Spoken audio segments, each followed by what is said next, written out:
anhum. Saya akan mulai ikhwah. Abu Bakar ini beliau berada atau berasal dari suku yang masyhur, ya. Suku beliau adalah suku Taim, ya, dari kabilah yang masyhur di Arab, termasuk suku yang banyak memimpin peperangan, suku-suku yang banyak orang-orang yang pintar di situ, orang-orang yang kaya, suku yang punya peradaban yang bagus. Kabilah Taim bin Murrah bin Ka'ab ini, ya, mereka juga dulu waktu di Mekah di zaman jahiliyah khusus mengurus masalah diat. Diat ini apa namanya, denda, ya, upeti yang harus dibayar kalau ada pelanggaran-pelanggaran. Maka semua orang Mekah kalau melanggar, membunuh orang misalnya atau melanggar satu peraturan di Mekah, mereka membayar ke sukunya Abu Bakar, ya, suku Taim ini, lalu mereka lah yang membayarkan kepada keluarga yang tertimpa musibah. Dan Abu Bakar ini adalah kepala suku Taim. Jadi memang dia bukan orang biasa ini, kepala suku itu, suku Taim yang terkenal tadi. Nama Abu Bakar sebenarnya adalah Abdullah. Namanya adalah Abdullah. Ya, jadi ini Abu Bakar sebenarnya yang terkenal, ya. Makanya para ulama mengatakan secara histori, ya, walaupun itu bukan sebuah pegangan, semua 4 khulafaur rasyidin namanya dimulai dengan Ain, gitu kan. Jadi Abu Bakar namanya Abdullah, datang setelahnya Umar, datang setelahnya Uthman, datang setelahnya Ali, gitu kan. Jadi sebenarnya di masjid-masjid itu banyak yang ditulis, walaupun ditulis sebenarnya tidak boleh, ya. Tapi kalau orang tulis, semestinya ditulis namanya Abdullah. Nanti dalam kurung Abu Bakar, mestinya seperti itu. Sehingga orang tidak lupakan namanya yang sebenarnya. Namanya ada Abdullah bin Abi Kuhafah. Abi Kuhafah ini nama ayahnya, ya, nama ayahnya. Ya.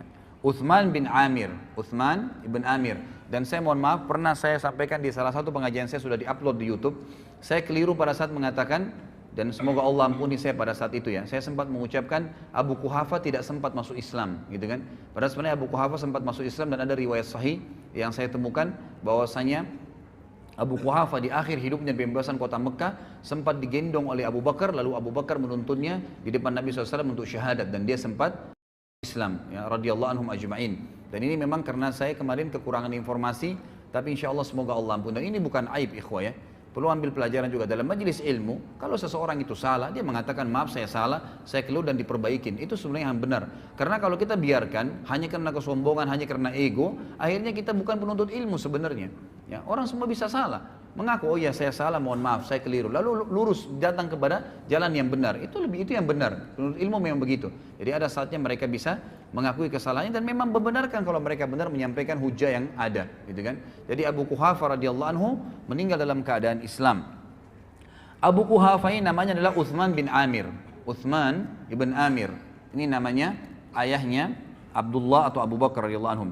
Dan ibunya bernama Ummul Khair, julukannya, ya, Ummul Khair panggilannya, dan namanya adalah Salma binti Sakhar bin Amir.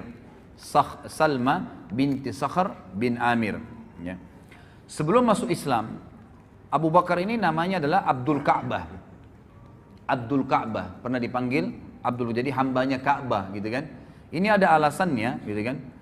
Jadi pada saat ibunya, jadi ada dua, ada di sini ibunya pernah, ya, di suku ibunya itu pada saat Abu Bakar belum lahir, selalu kalau ada anak laki-laki pasti lahir dalam kondisi cacat, ya. Sebelum Abu Bakar lahir beberapa waktu ini, kalau ada yang lahir bayi-bayi pasti cacat atau memang dari hasil yang tidak sah, gitu kan.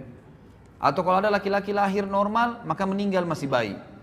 Maka ibunya bernazar, Ummul Khair bernazar, kalau seandainya Allah karuniai dia lahir anak laki-laki, dia akan menamakan Abdul Ka'bah, artinya dia akan abdikan kepada Ka'bah itu, ya, sebagai tanda, ya, pengabdiannya kepada Allah Subhanahu wa taala. Kemudian juga dia memiliki nama yang lain yaitu Atiq. Dan Atiq juga ini berselisih ulama tentang sebab dikatakannya Atiq. Tapi yang paling kuat ada yang mengatakan Atiq itu artinya sebenarnya muharrar, ya, muharrir, yang terbebaskan, gitu kan. Ada yang mengatakan tadi kisah ibunya itu yang sukunya tidak ada yang melahirkan anak laki-laki, lalu dia mengatakan kalau anak ini lahir normal selamat, saya akan bebaskan dan saya akan seperti diserahkan kepada Ka'bah. Ada yang mengatakan juga karena putihnya warna kulit beliau radhiyallahu anhu, maka dikatakan Atiq, terbebaskan dari warna hitam, gitu kan, kulitnya. Tapi yang paling kuat adalah pendapat yang menggunakan hadis yang sahih, di mana Nabi SAW memang pernah mengatakan kepada para sahabat pada saat sahabat lagi pada ngumpul, maka kata Nabi SAW, siapa yang ingin melihat orang yang terbebaskan dari api neraka, atikum minan nar, falyanzur ila hadzal rajul, maka dia lihat ke orang ini, ditunjuklah Abu Bakar. Semenjak itu kata Aisyah radhiyallahu anha dalam hadis Bukhari, Abu Bakar juga dipanggil dengan Atiq, Atiq.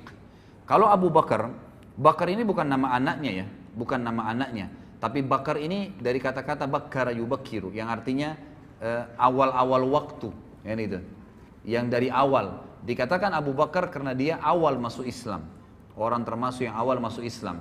Jadi biasanya kan kalau dia punya anak, maka dikatakan Abu Fulan ya, tapi ini bukan Bakar nama anaknya, tapi ini karena dia baru masuk Islam, dan karena dia orang yang pertama dari kalangan laki-laki dewasa masuk Islam, maka dikatakan Abu Bakar. Ini sebab dinamakan Abu Bakar. Sementara dari sisi khalqiyah, ya, sisi khalqiyah itu ciptaan fisiknya, disebutkan Abu Bakar ini orangnya kurus, gitu kan? Badannya kurus. Kemudian beliau memiliki kulit yang berwarna putih, serta beliau memiliki tinggi yang sedang. Ya. Aisyah memberikan gambaran urat-urat di tangannya terlihat, ya, karena kurus badannya, radhiyallahu anhu. Tapi kita akan lihat nanti bagaimana perannya, dan kita ambil dari kenapa kita sebutkan ciri fisiknya ini, agar kita lihat ternyata fisik bukan jadi tolok ukur, bukan jadi tolok ukur dalam Islam. Bisa orang itu kecil, bisa orang itu cacat, bisa itu orang mungkin di mata manusia kecil, tapi di mata Allah Azza wa Jalla besar. Abdullah bin Mas'ud radhiyallahu anhu pernah naik di atas sebuah pohon kurma dalam hadis Bukhari, kemudian karena kurus sekali Abdullah bin Mas'ud itu, jadi kurusnya itu antara tulang sama ototnya, sama yang tersirat dari dagingnya itu hampir sama, karena kecil sekali gitu kan.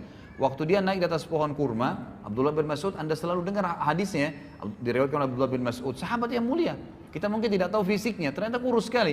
Dia naik di atas sebuah pohon, ikhwas sekalian, kemudian ada angin menyingkap bajunya, ya, sedikit kelihatan betisnya, maka para sahabat sempat tertawa spontan, bukan niat ingin mengolok ya, karena tiba-tiba lihat orang kok kurus sekali gitu, mereka tertawa. Lalu Nabi SAW, itu dari situ Nabi SAW mengatakan, apakah kalian tertawa dengan dua betisnya Ibnu Mas'ud?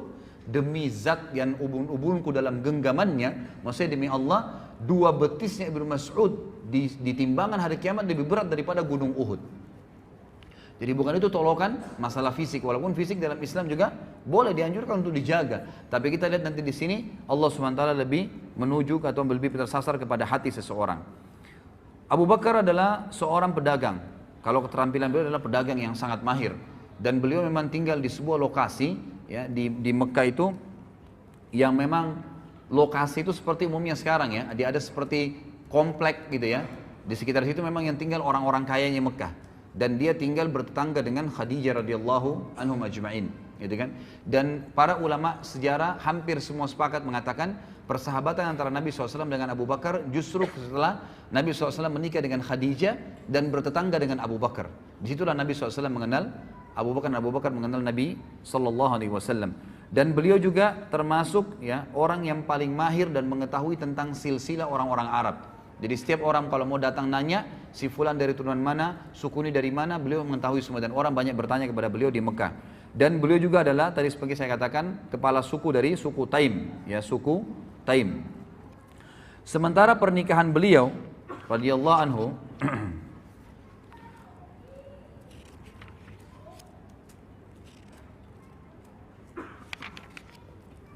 pernikahan Abu Bakar radhiyallahu anhu itu ada dua wanita yang dinikahi di masa jahiliyah, dan ada dua yang dinikahi di dalam Islam, gitu kan? Tapi semuanya masuk Islam, semuanya masuk Islam, termasuk yang dua dari Mekah. Yang pertama dinikahi oleh beliau adalah Qutailah binti Abdul Uzza, dan sempat melahirkan dua anak. Dari Qutailah ini lahir dua anak yang bernama Abdullah dan Asma. Abdullah bin Abi Bakar dan Asma binti Abi Bakar. Asma binti Abi Bakar ini yang nanti nikah dengan Zubair bin Awam, dan akhirnya punya anak Abdullah ibn Zubair yang dikenal dengan Zatun Nitaqain, yang merobek bajunya, ya, selendangnya kemudian dibuat untuk membungkus bekal, untuk membawa memakan untuk Nabi SAW dan Abu Bakar ayahnya ke Gua Thur, gitu kan? Itu ada kisah sendiri tentunya. Tapi ini Asma, jadi dua anak dari istri yang pertamanya. Kemudian beliau menikah setelah itu ya dengan Ummu Rauman binti Amir bin Uwaimir. Ya.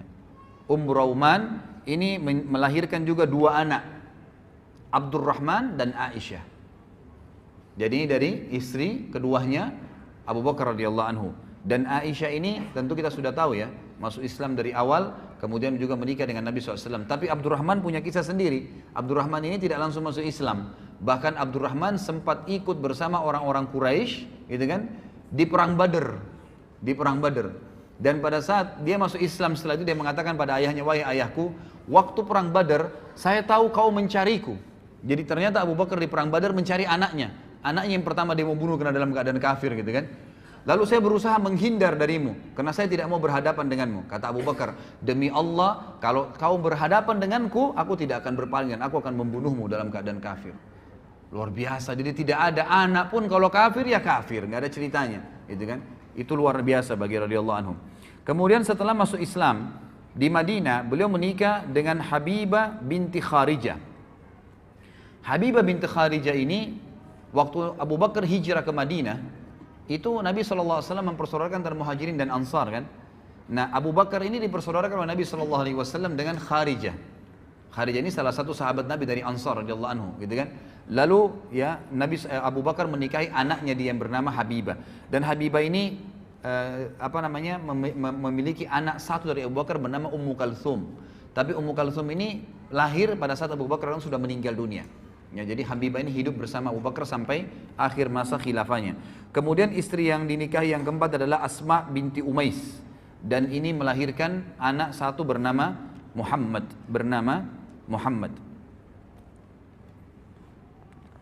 Sekarang kita masuk kepada julukan. Ya. Kenapa beliau diberikan Siddiq? Ya, apa sebabnya dapat julukan Siddiq? Ya. Di sini khilaf diantara ahli sejarah tentang masalah julukan Siddiqnya. Tapi umumnya ya dikatakan bahwasanya Siddiq ini disebabkan karena beberapa kejadian bersama Nabi SAW. Yang pertama sekali adalah pada saat Nabi SAW mengajaknya masuk Islam, kemudian menceritakan kepadanya kisah Gua Hira, datangnya Jibril dalam poster asli sebagaimana dalam hadis Bukhari. Ya, bahwasanya Nabi SAW berkata, ya pada saat saya turun dari Gua Hira menuju ke rumah saya, maka dengar suara dari langit mengatakan, wahai Muhammad, anta Rasulullah wa ana Jibril. Lalu Nabi SAW katakan, saya angkatkan kepala saya ke langit, di sana saya lihat badan Jibril memenuhi langit, ke timur, ke barat, ke utara, ke selatan, dan Jibril memiliki 600 ekor sayap, gitu kan? Yang kalau satu sayapnya dikebaskan bumi ini, maka akan hancur bumi ini. Tapi pada saat itu, Nabi SAW menyampaikan kepada Khadijah, Khadijah percaya. Maka orang yang pertama masuk Islam, wanita adalah Khadijah. Lalu orang kedua yang diceritakan adalah Abu Bakar. Dan Abu Bakar pada saat itu, begitu Nabi SAW selesai mengucapkan, langsung dia bilang, apa tuntunan Muhai Muhammad? Asyhadu an la ilaha illallah wa asyhadu anna Muhammadar Rasulullah. Langsung syahadat pada saat itu. Tidak ada keraguan sedikit pun. Langsung. Bayangkan ya, orang menceritakan tentang malaikat yang pada saat itu tidak ada sama sekali. Sekarang saja dengan teknologi canggih, orang kalau bukan dengan iman tidak percaya, apalagi zaman itu. Tapi di sini Abu Bakar tidak ragu sedikit pun. Dan ini adalah bukti yang sangat nyata, ya, kata para ulama tentang wajarnya beliau mendapatkan julukan Siddiq. Karena Siddiq itu artinya adalah mempercayai informasi yang datang dari Allah dan Rasulnya, dan yang kedua mengamalkannya. Kita mulai misalnya dari poin pertama. Jadi ada dua bukti nyata Siddiq itu harus ada pada diri seseorang, mempercayai semua apa yang disampaikan oleh Allah dan Rasulnya. Sebagaimana sabda Nabi SAW di dalam hadis yang sahih, ma da'autu ahadan ilal islami illa kanat indahu kabwah wa nazar wa taraddad illa ma kana min Abi Bakr bin Abi Kuhafa ma aqamah hina zakartuhu lahu wa ma taraddada fi. Tidak ada seorang pun yang aku tawarkan Islam kecuali kadang-kadang masih ada pertanyaannya, kadang-kadang masih ada pertimbangannya, kadang-kadang masih ragu, kecuali Abu Bakar. Jadi di sini pertanyaan juga wajar. Khadijah waktu diceritain tentang Gua Hira masih bertanya, gitu kan? Yang lain masih bertanya. Ada orang masih mempertimbangkan, besoknya baru datang syahadat, lusanya baru datang syahadat, gitu kan? Atau orang yang menolak, ragu, kecuali Abu Bakar bin Abi Kuhafa. Maka dia tidak menunggu sedetik pun, sesaat pun. Pada saat aku tawarkan Islam dan aku tentang Gua Hira, dia langsung mengikuti dan mengimaninya. Ini berarti ciri siddiq yang pertama. Artinya kalau antum mau jadi orang siddiq, harus antum yakin Allah dan Rasulnya ada dan benar, serta itu jadikan patokan hidup. Yang kedua, ya, kata para ulama, patokan utama orang menjadi siddiq yang Abu Bakar tunjukkan adalah tadbiq al-haq wa nashrihi. Kalau tadi yang pertama adalah sidqu Allah wa Rasuluh. Jadi mempraktekkan kebenaran yang telah Allah dan Rasulnya sampaikan dan menyebarkannya. Buktinya Abu Bakar radhiyallahu anhu pada saat beliau pertama masuk Islam, baru syahadat nih. Dengarin cerita dari Nabi SAW. Baru kalau kita sekarang mungkin ikut pengajian lah. Apa yang beliau lakukan? Pulang ke rumahnya duduk-duduk, nunggu berita. Dari Nabi SAW belum pulang ke rumahnya langsung nyebarin Islam. Kayak antum dari pengajian langsung ketemu teman, telepon. Tadi saya dari pengajian, tadi dibahas masalah ini, tadi ada hadis ini, diceritain. Habis telepon teman yang satu, telepon lagi teman yang satu, mungkin 10-20 teman diteleponin sama dia, diceritain. Pernah gak antum berpikir begitu dari pengajian? Gitu kan? Kadang-kadang akhirnya ngomongnya yang lain, tidak disebarkan. Maka Abu Bakar apa? Setelah syahadat dengan Nabi SAW, detik itu juga langsung menebarkan Islam. Dan ikhwas sekalian, dari 10 orang yang dijamin masuk surga, 6 orang, berarti 7 dengan Abu Bakar ya. Jadi cuma 3 orang yang bukan. 6 orang masuk Islam di tangannya Abu Bakar. Yang dijamin masuk surga nih, gitu kan? Tangan masuk di tangannya beliau. Yang pertama adalah Uthman bin Affan. Nanti pada saat kita bahas Uthman bin Affan, berapa banyak pahalanya Uthman bin Affan ini. Luar biasa, nanti fadilahnya kita akan sebutkan. Dan masuk Islam di tangan Abu Bakar berarti semua perbuatan Uthman diambil pahalanya oleh Abu Bakar. Kemudian Abdurrahman bin Auf. Siapa yang tidak kenal kisahnya luar biasa. Nanti akan kita bahas juga kisahnya. Luar biasa perannya dalam Islam. Dan ini orang-orang yang terpercaya sampai ditunjuk oleh Nabi SAW. Abu Bakar di surga, Umar di surga, Uthman di surga, Abdurrahman bin Auf di surga. Ditunjuk gitu kan, karena perilakunya. Kemudian Talha bin Ubaidillah juga termasuk yang masuk surga. Kemudian Sa'ad ibn Abi Waqqas yang masuk surga. Az-Zubair bin Awam yang masuk surga. Abu Ubaidah bin Jarrah yang mati syahid di perang Mu'tah, gitu kan, juga masuk Islam di tangan Abu Bakar radhiyallahu anhu. Ini luar biasa nih. Dan kata ahli sejarah yang lebih luar biasa lagi, Abu Bakar ini seorang pedagang. Dan orang pedagang ini, gitu kan, dia tidak pernah, dia selalu khawatir. Misal gini, antum lagi, coba pertemukan gini, kasus sederhana aja. Antum lagi dagang, lagi rame pedagang datang, gitu kan. Apa pembeli, mohon maaf, pembeli lagi rame datang ke toko Anda.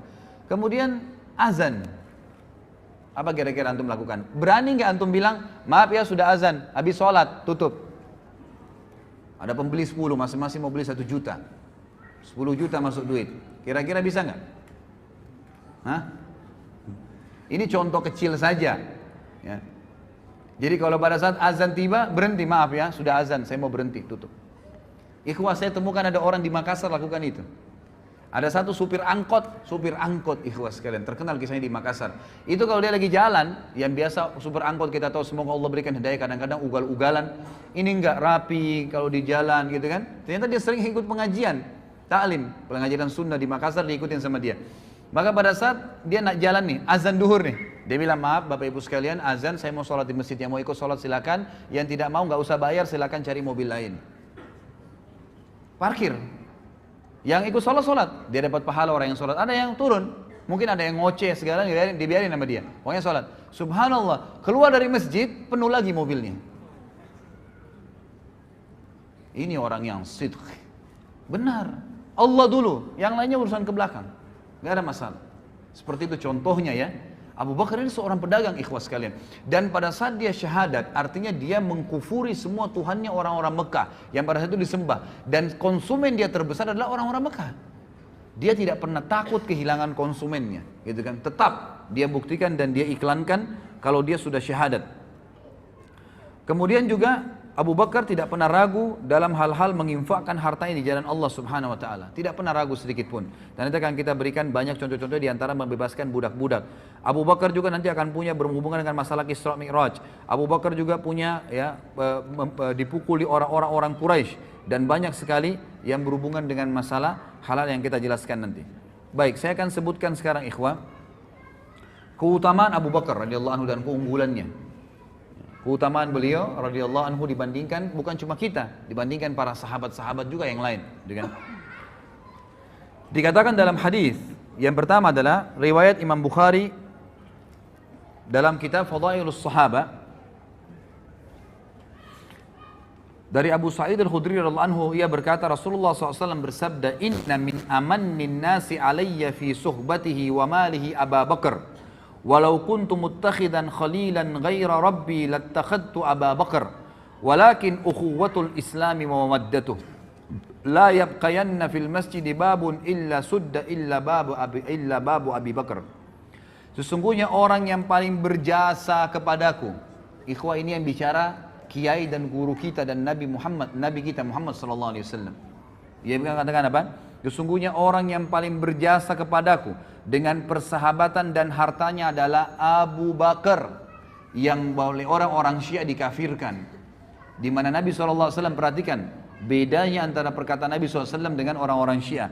Kata Nabi SAW, sesungguhnya orang yang paling berjasa kepadaku dengan persahabatan dan hartanya adalah Abu Bakar. Seandainya aku boleh mengangkat seorang kekasih, aku boleh mencintai orang berlebihan, ya, selain Tuhanku, niscaya aku akan memilih Abu Bakar sebagai khalil, kekasih pilihanku. Akan tetapi yang dibolehkan dalam Islam adalah persaudaraan. Ini di halaman 118 ya, yang pegang bukunya. Dan kasih sayang tidak tersisa, tidak boleh. Ini akhir hadis ini disebutkan pada tahun ya 10 Hijriah. Setelah Nabi SAW pulang dari Haji Wada. Waktu itu ikhwah sekalian dan akhwat rahimakumullah, masjid Nabi SAW itu didempetin oleh rumah-rumah sahabat. Dan rumah-rumah sahabat ini begitu buka pintu langsung masjid Nabi. Yani gitu. Semua itu. Di tahun 10 Hijriah, Nabi SAW memerintahkan semua rumah sahabat dibongkar. Nggak boleh ada di situ. Kalau mau diwakafin buat masjid silakan. Kata Nabi SAW, semua pintu yang menuju ke masjid, rumah yang hadap masjid langsung dempet, semua harus dikosongkan. Kecuali rumahnya Abu Bakar. Abu Bakar saja yang boleh, yang lain tidak boleh. Dan ini kata ulama kelebihan tersendiri, gitu kan? Sampai sekarang antum bisa lihat di sebelah Babus Salam di Masjid Nabawi itu ada namanya Khawkha Abi Bakar. Khawkha ini artinya bekas rumahnya dulu, karena Abu Bakar radhiyallahu anhu. Ini hadis yang pertama, orang yang paling tulus, ya, dan paling disukai dan dicintai oleh Nabi Sallallahu Alaihi Wasallam. Artinya orang yang orang yang dicintai oleh Nabi SAW berarti dia mencintai Nabi Sallallahu Alaihi Wasallam. Orang yang membenci berarti membenci Nabi Sallallahu Alaihi Wasallam. Hadis yang kedua, kata Nabi SAW di dalam hadis yang sahih riwayat Imam Ahmad dan Tirmidzi, "Arhamu ummati bi ummati Abu Bakar, wa ashadduhum fi amrillahi Umar, wa ashadduhum hayaan Uthman, wa aqdahum Ali." Umatku yang paling sayang kepada umatku itu sendiri adalah Abu Bakar. Orang yang paling menyayangi umat Islam adalah Abu Bakar radhiyallahu anhu. Kemudian orang yang paling kuat dalam mempertahankan agama Allah adalah Umar. Dan orang yang paling memiliki rasa malu dari umatku adalah Uthman. Dan juga orang yang paling menguasai peradilan, yang paling adil dalam berhukum adalah Ali. Dan hadis ini sudah saya sebutkan tadi, hadis yang sahih, gitu kan. Kemudian juga disebutkan oleh Nabi SAW di dalam hadis yang diriwayatkan oleh Imam Ahmad, Tirmidzi, Ibnu Hibban dan disahihkan oleh Syekh Albani.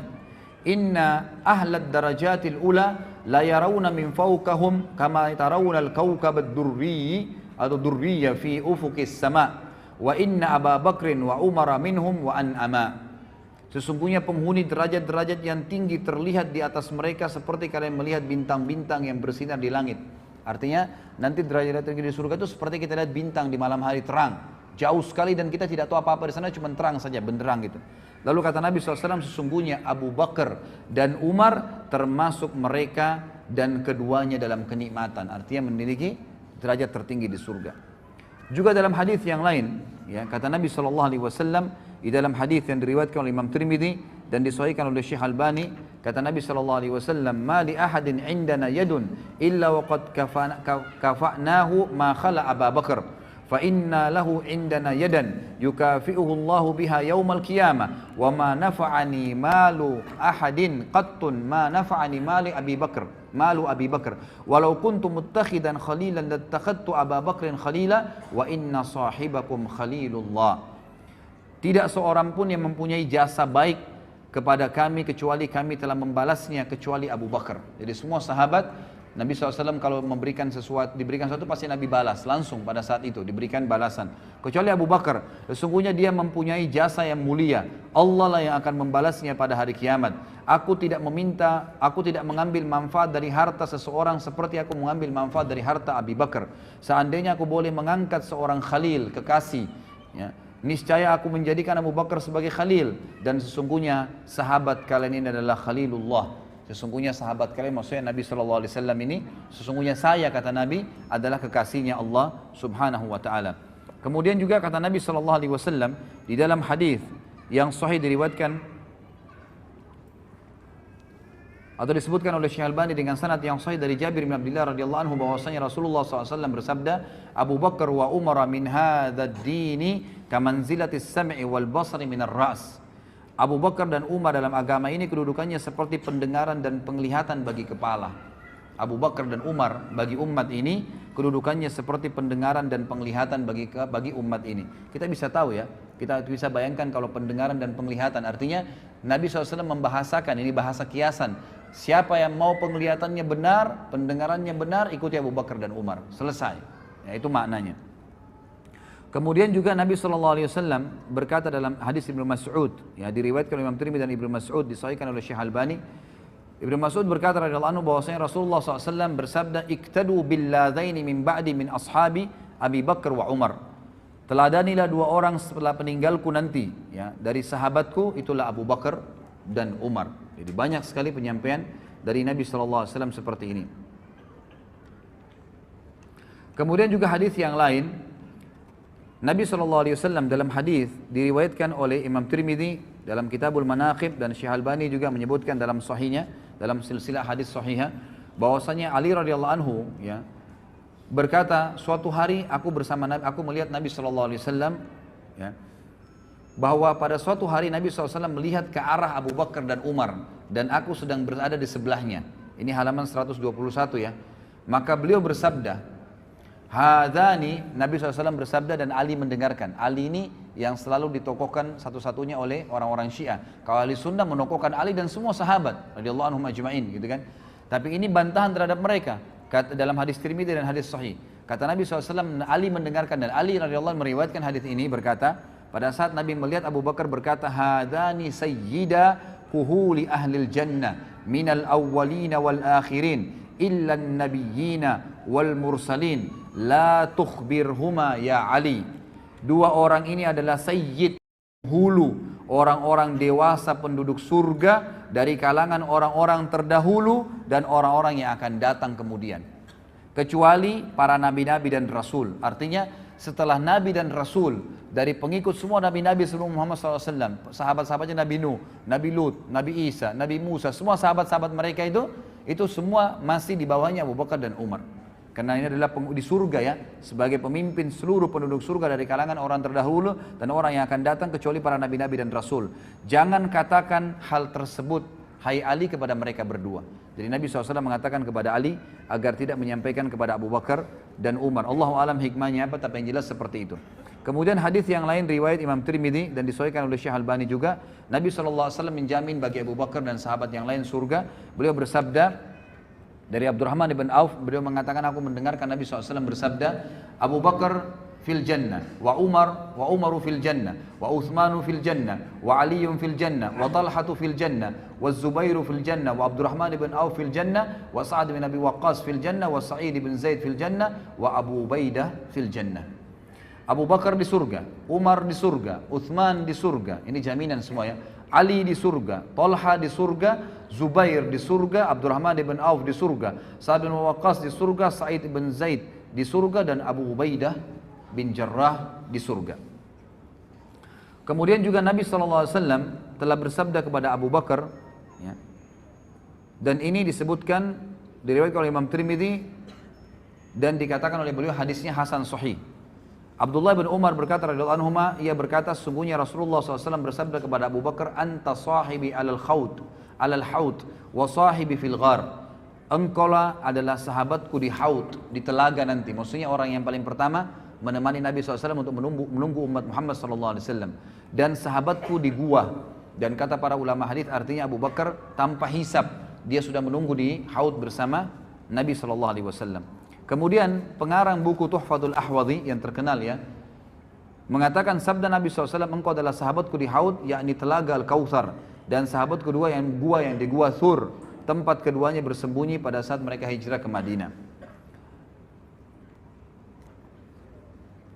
Pernah juga terjadi, disebutkan di dalam hadis di halaman 123, footnote nomor 26, diriwayatkan Imam Bukhari dan Abu Daud dan juga Imam Tirmidzi. Waktu Nabi SAW naik ke atas gunung Uhud, ya, kemudian bersama dengan Abu Bakar, Umar dan juga Uthman. Lalu goncanglah Uhud itu. Pada saat terjadi perang Uhud ya, Nabi SAW dan para sahabat berlindung di atas gunung Uhud. Ya. Kemudian goncang gunung Uhud, maka Nabi SAW menyentakkan kakinya sambil berkata, Uthbut Uhud, fa innama alaika nabiyyun wa siddiqun wa syahidan. Tenanglah wahai Uhud, di atasmu ada seorang nabi, seorang siddiq, Abu Bakar, dan dua orang yang syahid. Maksudnya Umar dan Uthman radhiyallahu anhum ajma'in. Tentu ini cukup banyak ya, cukup banyak hadis-hadis yang berhubungan dengan fadilah beliau radhiyallahu anhu, dan ini juga tidak bisa saya sebutkan semua, gitu kan. Yang jelas di sini kita bisa melihat atau mengambil bagaimana Abu Bakar itu punya kedudukan di mata Nabi sallallahu alaihi wasallam. Ada di antara riwayat yang saya pilihkan adalah pernah terjadi di dalam riwayat yang sahih. Ini disebutkan oleh Imam Bukhari di dalam bab Al-Fadail. Maksudnya Fadail Sahabat ya. Dari Abu Darda radhiyallahu anhu berkata, aku sedang duduk bersama Nabi SAW, tiba-tiba Abu Bakar datang terpongo-pongo, ya, atau tergopoh-gopoh, maaf, sambil memegang ujung kainnya, sampai lututnya sedikit terlihat. Maka Nabi SAW bersabda, sahabat kalian sedang menghadapi masalah penting. Yaitu Nabi SAW sedang duduk dengan sahabat-sahabat Nabi yang lain, tiba-tiba Abu Darda meriwayatkan, Abu Bakar datang dan tergopoh-gopoh, bergesa-gesa, sambil mengangkat bajunya karena buru-burunya gitu. Lalu Nabi SAW berkata, sahabat kalian, maksudnya Abu Bakar yang sedang datang ini lagi ada masalah. Maka Abu Bakar mengucapkan salam lalu berkata, ya Rasulullah, antara aku dengan Ibnu Khattab, maksudnya Umar bin Khattab, ya, terjadi sesuatu. Aku terlanjur mengucapkan kalimat yang seakan-akan menghinanya, gitu kan. Kemudian aku menyesal, aku memintanya untuk memaafkanku, namun dia tidak berkenan. Dan ini pelajaran lain ya, bahwasanya Abu Bakar juga punya salah. Bukan berarti tidak pernah salah sama sekali. Tapi Abu Bakar dengan siddiqnya, seperti yang saya ucapkan ikhwan, salah, oh ya maaf saya salah, maafin, lalu tinggalkan. Bukan berarti memelihara kesalahan itu. Lalu dia mengatakan, saya minta maaf kepada Umar, tapi Umar tidak berkenan memaafkan, maksudnya masih jengkel gitu ya. Maka aku datang ke sini, maka Rasulullah SAW bersabda dalam hadis Bukhari ini, yaghfirullahu laka ya Abu Bakar, pasti Allah sudah ampuni kamu wahai Abu Bakar. Nabi SAW mengulangi 3 kali kalimat tersebut. Kemudian Umar menyesal. Dia datang ke rumah Abu Bakar dan bertanya, apakah Abu Bakar ada di sini? Keluarganya menjawab, tidak. Maka Umar datang kepada Nabi SAW, sementara wajah Nabi SAW berubah karena marah kepada Umar. Sampai-sampai Abu Bakar merasa kasihan kepada beliau, ya, kepada Nabi SAW. Untuk apa marah gitu? Abu Bakar lalu berlutut di depan Nabi SAW dan berkata, ya Rasulullah, akulah yang salah. Aku yang salah ya Rasulullah, maksudnya bukan Umar, dan aku yang mau minta maaf, sambil berlutut depan Nabi SAW. Lalu kata Nabi SAW apa? Ini pelajaran besar, padahal Abu Bakar yang berbuat salah ya, cuma karena dia sudah akuin apa yang terjadi. Kata Nabi SAW, innallaha, dalam hadis Bukhari ini, ba'athani ilaikum fakultum kadzabta wa qala Abu Bakar sadaqa wa wasani binafsihi wa mali fahal antum tariku li sahibi fahal antum tariku li sahibi. Sesungguhnya Allah mengutusku di Mekah, kemudian kalian semua berkata engkau berdusta. Termasuk Umar kan, pertama tidak mengimani Nabi SAW, mengikuti orang-orang Quraisy mengatakan Muhammad berbohong. Tetapi Abu Bakar berkata, dia benar. Abu Bakar membenarkannya. Abu Bakar telah membantuku dengan jiwa dan hartanya. Apakah kalian berkenan membiarkan dan memaafkan sahabatku untukku? Apakah kalian berkenan membiarkan sahabatku untukku? Maka setelah itu kata Abu Darda, tidak ada lagi orang yang berani menyakiti Abu Bakar. Tidak ada lagi orang yang berani menyakiti Abu Bakar. Kemudian yang tadi saya katakan ikhwah, ini sedikit saya tambahkan masalah masuk Islamnya Abi Quhafah. Riwayatnya disebutkan ya dengan sahih oleh Imam Ahmad dan Abu Ya'la dan Ibnu Hibban, dan disahihkan oleh Syekh Al-Albani dalam silsilah hadis sahihah. Melalui Muhammad bin Sirin ia berkata, Anas bin Malik ditanya tentang semir rambut Rasulullah SAW. ya, semir rambut Rasulullah SAW. Maka dia berkata, sesungguhnya Rasulullah SAW tidak tumbuh uban kecuali sedikit. Maksudnya Nabi tidak pernah menyemir rambutnya.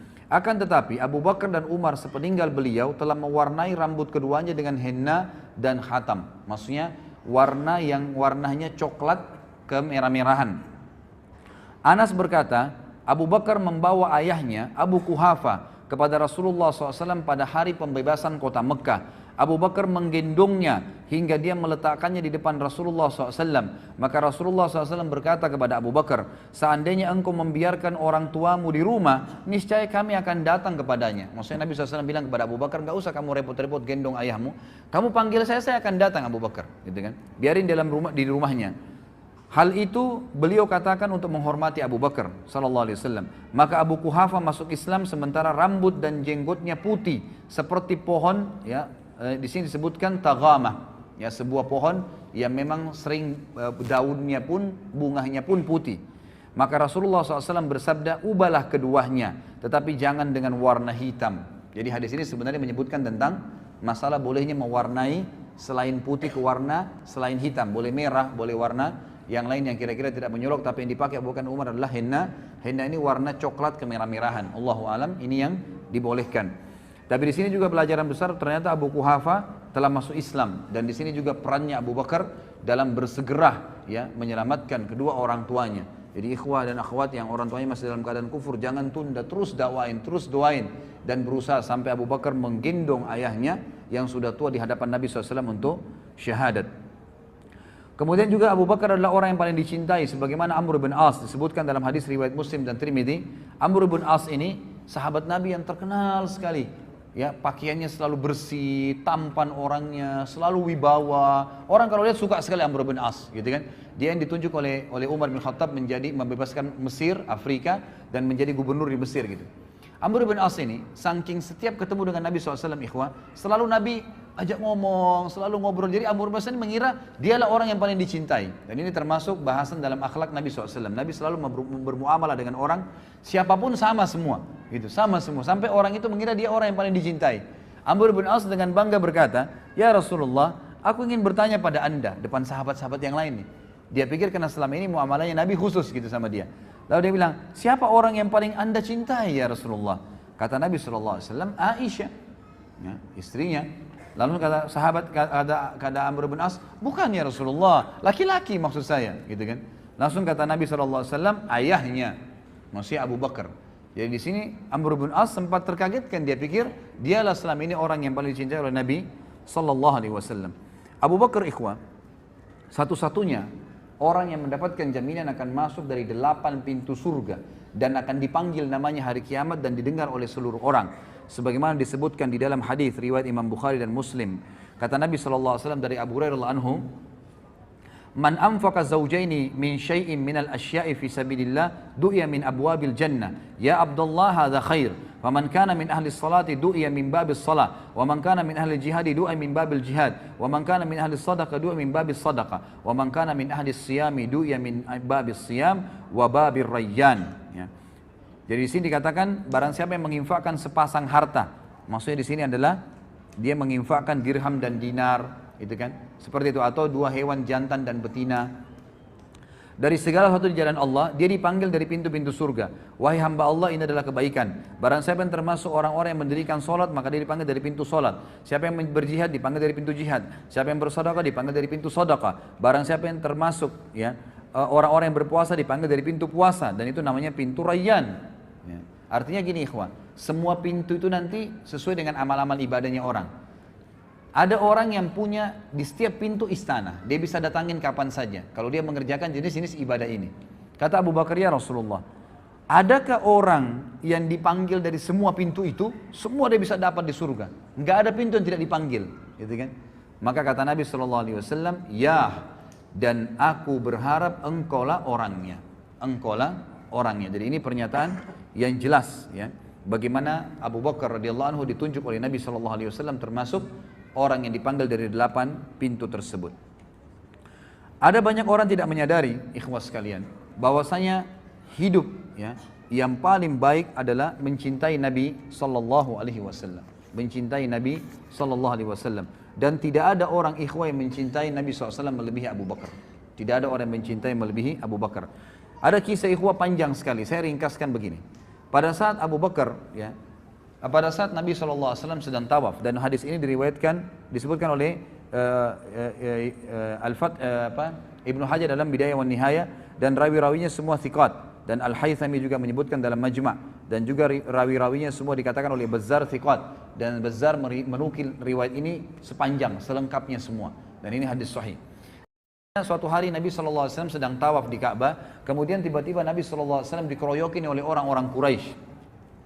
Pada saat dikeroyokin oleh orang-orang Quraisy, gitu kan, maka ada yang menarik baju Nabi SAW, ada yang mendorong Nabi SAW, ada yang berusaha memukul Nabi SAW, dikeroyokin, gitu kan. Dan tidak ada satu orang pun yang berani untuk membela Nabi SAW waktu itu. Sampai datangnya Abu Bakar, ya. Abu Bakar kebetulan waktu itu dikatakan adalah kepala suku Taim. Datang kemudian mendobrak orang-orang Quraisy tersebut, dan Ali berkata, pada saat itu kami semua menyaksikan, ya, tidak ada seorang pun di antara kami yang berani membela Nabi SAW karena banyaknya orang-orang Quraisy yang mengurumuni Nabi SAW. Sampai datangnya Abu Bakar, lalu Abu Bakar memindahkan mereka satu persatu, mendorong dan memukuli satu sama yang lain sambil berkata, ya, apakah kalian mau membunuh seseorang yang mengatakan Tuhanku Allah? Lalu datanglah orang-orang Quraisy mengurumuni Abu Bakar sampai datangnya seseorang yang bernama Utbah bin Rabi'ah. Ya, ini Utbah bin Rabi'ah nanti yang mati di perang Badar, terbunuh di tangan Hamzah radhiyallahu anhu, ya. Maka Utbah bin Rabi'ah pun memegang Abu Bakar lalu menghantamkan sendal yang terisikan dengan double karet yang keras ke wajah Abu Bakar dan menjatuhkan Abu Bakar ke tanah, lalu duduk di atas dadanya dan terus memukuli Abu Bakar sampai tidak bisa dibedakan antara hidung dan wajah Abu Bakar karena banyaknya darah yang mengalir, dan akhirnya Abu Bakar pun terpinsankan. Lalu datanglah suku Taim membela Abu Bakar sampai-sampai mereka memikul Abu Bakar, ya, dengan dengan kain, sehelai kain, dan mereka membawa ke rumahnya. Dan waktu itu Ummul Khair, ya, ibunya Abu Bakar masih ada, dan Ummu Khair pun ini duduk sambil menyangka Abu Bakar anaknya sudah meninggal dunia. Mereka terus berusaha memanggilnya, menyadarkannya, membersihkan luka-lukanya sampai sore hari. Pada saat sore hari ternyata Abu Bakar masih bangun dan ternyata dia cuma pingsan. Kalimat yang paling pertama diucapkan oleh Abu Bakar pada saat bangun, bagaimana keadaan Rasulullah Muhammad SAW dalam kondisi sakit keras, gitu kan. Lalu orang-orang sukunya yang kafir-kafir, yang memang tadinya memang membela karena kesukuan, mengatakan tinggalkan saja dia. Bukannya dia peduli dirinya, malah dia peduli dengan temannya, gitu kan. Maka Abu Bakar pun tetap mengucapkan kalimat, bagaimana keadaan Rasulullah kepada ibunya. Kata Ummul Khair, waktu itu belum masuk Islam, ya. Dia mengatakan, saya tidak tahu tentang keadaan temanmu. Kata Abu Bakar, coba tanya kepada Ummu Jamil bint Khattab. Ini salah satu muslimah, sahabiat, gitu kan. Coba tanyakan kepada Ummu Jamil. Ini yang pegang buku di halaman 130, 131 ya kisahnya. 130 sampai 131. Jadi ini saya ringkaskan. Sekarang saya sedang bahas 131 di paragraf pertama. Pergilah kepada Ummu Jamil binti Khattab, tanya kepadanya. Ummu Jamil ini kebetulan seorang sahabiat yang sudah masuk Islam, gitu kan.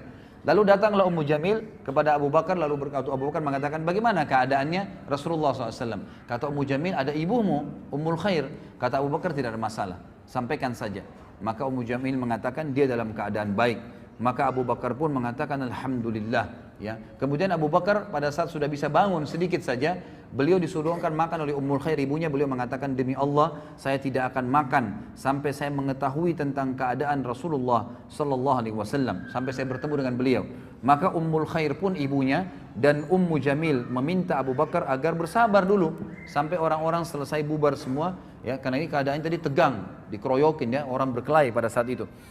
Setelah itu keduanya memikul Abu Bakar sampai di depan Nabi SAW, dan pada saat tiba di sana Rasulullah SAW pun mencium Abu Bakar, ya, mencium Abu Bakar, dan kaum muslimin menyaksikan masalah tersebut. Lalu Rasulullah SAW sangat terharu melihat keadaannya, hidungnya sudah hancur, gitu kan, penuh dengan darah semua, dan tidak bisa ngomong pun, tergagak-gagak ngomongnya. Lalu berkata, ya, Abu Bakar, tidak ada apa-apa ya Rasulullah, aku tidak apa-apa demi ibu dan ayahku tebusannya. Maksudnya ini biasa orang-orang Arab mengatakan begitu, misalnya, Anda lebih berni daripada ibu dan ayah saya. Itu bukan sumpah, ya, tapi perkataan santun diucapkan. tebusannya ayah dan ibuku ya Rasulullah, aku tidak apa-apa. Terus Abu Bakar mengatakan sambil menangis, dan Rasulullah SAW mengecup kepala Abu Bakar. Ya, dan ini dan lalu Nabi SAW mendoakan Abu Bakar dengan doa yang baik, doa yang baik. Lalu Abu Bakar sempat pada saat itu mengatakan, ya Rasulullah, ini ibu saya, Ummul Khair, orangnya baik, orangnya santun, ajaklah dia masuk Islam dan doakanlah. Maka Nabi SAW pun akhirnya mengajak masuk Islam, dan masuk Islamlah Ummul Khair pada saat itu. Masuk Islam ibu Abu Bakar, jadi ibu dan ayahnya masuk Islam. Tapi di sini diangkat oleh penulis buku, judulnya khusus tentang bagaimana cintanya Abu Bakar kepada Nabi SAW, dengan bukti dalam keadaan sakit pun tidak mau makan, tidak mau minum, ya dalam kondisi berdarah semuanya, tetap dia membela Nabi SAW dan mendahulukan melihat beliau, memastikan keadaannya baru beliau mau makan dan minum. Kemudian juga ada di sini disebutkan, ada perilaku Abu Bakar yang kata beliau tidak bisa digambarkan lagi dengan kata-kata. Disebutkan oleh Ali radhiyallahu anhu,